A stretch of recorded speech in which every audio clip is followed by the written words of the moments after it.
All right, today we're cracking open the logbook on a really dark maritime mystery from the Tahala archipelago. This is entry number 1. The story kicks off with a simple street theft, but you'll see it quickly spirals into something that could unravel an entire city. So our story begins right here, in the sprawling, tropical port city of Tahala. Just picture it, a city built on these sheer sea cliffs with its oppressive heat, but also a place where opportunity can strike at any moment. And into the scene walk two travelers who have just made landfall. All they're looking for is some honest work.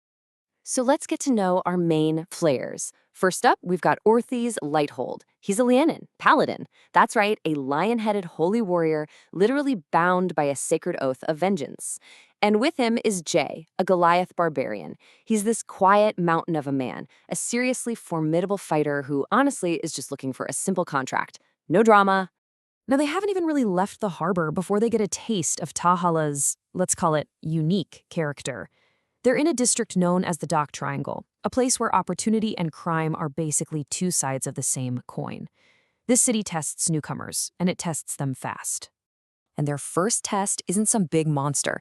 It's a local scam. It's actually a pretty clever piece of street theater. Here's how it works. A fake guard outside City Hall tells them they have to check their weapons. Then, a real guard inside tells them the exact same thing. And in that moment of confusion, the fake guard and, you guessed it, their weapons are just gone. It's a good con, but, well, these two are not easy marks. Yeah, they catch on almost instantly. Orthes' great axe is gone, and so is the guy who is pretending to be a guard. And just like that, the chase is on, cutting right through the winding, crowded streets of the lower city. But this isn't some blind pursuit. This is a hunt. They're actually skilled trackers, following the trail through all the grime and hustle of the lower docks. They spot the telltale marks of a heavy wheelbarrow cutting through all the muck and fish guts on the ground. But here's where the thieves get careless. A sound gives them away. This nervous, celebratory laughter that's echoing from a rundown warehouse. Their short-lived victory is about to come crashing down. What happens inside is less of a fight and more of a lesson. They find 3 pirates, caught red-handed, and the resolution is incredibly swift and decisive. Our heroes get their gear back, empty the thieves' pockets for their trouble, and then deliver them, all neatly bound, right to the City Watch. The message is pretty clear. Do not mess with these two. So, with their first day's unofficial job complete, they've proven they can handle the city's more mundane dangers. They find a room at a dockside tavern called the Cat's Eye Inn and settle in for some well-earned rest. But, Tahala has other, much stranger threats just lurking under the surface. Because that morning light, it doesn't bring peace. What it brings is a bizarre, violent, and frankly, an incredibly messy ambush. Right in the middle of breakfast. They order the chef special, and this is where things get weird. The chowder in their bowls starts to move. It pulls itself together into these slimy, humanoid shapes that just lurch up and attack them.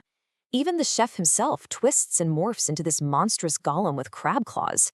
The whole tavern just erupts into a supernatural brawl. It is absolute chaos. After the fight, amidst all the wreckage and splattered seafood, they find one single clue. One of the assailants, a sailor who had been transformed into one of those monsters, is dying, but he's still conscious. And with his very last breath, he gasps out this cryptic warning. Hooded man, the Sandpiper, glowing eyes. And this is the exact moment a simple tavern brawl becomes a real mystery. So the innkeeper, a guy named Kaz, he looks around at his totally destroyed business, then he looks at the 2 people who somehow survived all that chaos, and he makes a very practical decision. He offers them a job, a real paid job this time. Their mission? Find out who did this and why. The quest they were looking for has finally found them. And that's how their first full day in Tahala ends. Not with rest, but with a brand new mission. An investigation into a ship called the Sandpiper, some hooded man, and a supernatural curse.